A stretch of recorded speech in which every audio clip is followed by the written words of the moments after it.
All right, folks. It's getting just a little bit out of hand, a little bit overwhelming. I had no idea some of the videos I put up would the responses were amazing, but I didn't think it would but it went to another level today, and it's a little bit disturbing. Two people that don't know each other from opposite sides of the country kind of reached out to me, and one was a mother that I know well, and she asked me to reach out to her son because she said he's about to end it, and he noticed a few quotes and things I'd said, and I'm like, what? Like, wanted me to call, like. And then another friend from LA, talking about a friend that I know really well, said he's about to do the same thing, totally in it for different reasons. Well, it's depression, and it's when you think things are. So I'm like, I never would have thought putting up some videos like that would because I was just trying to get off. I was only just trying to air out what was going on with me. That would see if it would make me feel any better, to just get it off my chest, and it turned into something else. And like I said, I owe it to you to say something about this. And so I got in touch with one of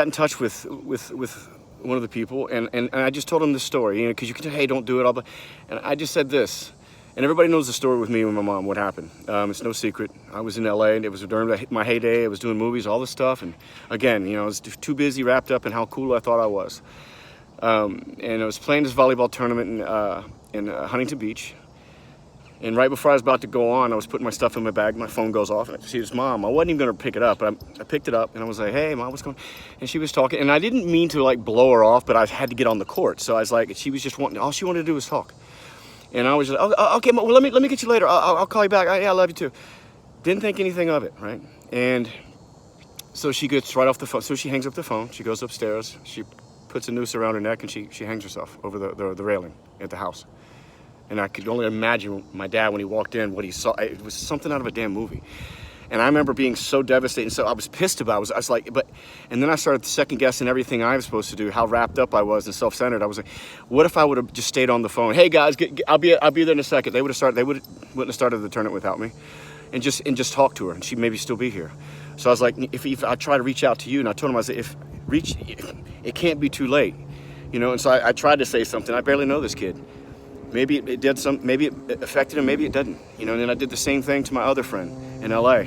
And I told him I'm going through some of the same things too. There's times I think about it. I look about like, you know, this is just why am I here anymore, you know? It's, you know, that's a good thing. You know, the bad thing about being, you know, at one time somebody in your life, you're in the movies, you're doing all these cool things, and then you're not, and all the times I got rejected trying to get all these different jobs and being fired because of porn, or I didn't change, or I was self-centered, or I was always about me, and then you think it's too late, and then you might want to change for somebody, and then you find out, yeah, you changed, but it was too late. They're gone, or you got fired, or it happened, but you're not alone. I just thought putting that stuff up would just kind of like air some stuff out, and people would say some good things and get me over. I had no idea because this is much more important than anything I've ever gone through or going through at the moment. So I'm telling you guys, you know who you are, and I know you're watching this, man. Just anybody out there, any of you guys, if you're going through something, even if you don't know me, man, hit me up. I'll give you my number. I'll talk to you.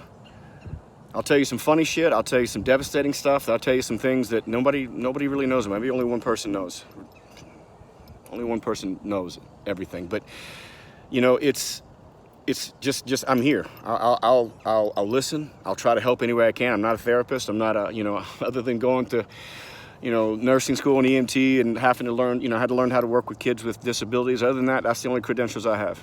And all the other credentials I have are just, you know, School of Hard Knocks, and seeing things that I wish I could unsee. And because every great thing that I've ever talked about doing and being able to do, I've seen 10 times worse, more than the good. And I'm still trying to go through change. I'm trying to still figure out. So if you think that the life's going down around you, your job, somebody leaves you, somebody doesn't want you anymore, whatever, you will weather the storm. You will. It's gonna cry. I've done it. I've cried so much where I didn't know there was that much water in your face. Like, if so many tears, I mean, if your tear ducts are that big, they should look like balloons in your face. How can that much water come out of one person's face? I've done it, okay? Hit me up. If this does anything, if it reaches out to you, man, I hope so. Anybody want to talk? You feel you're going to the edge? I'm here. Talk to me.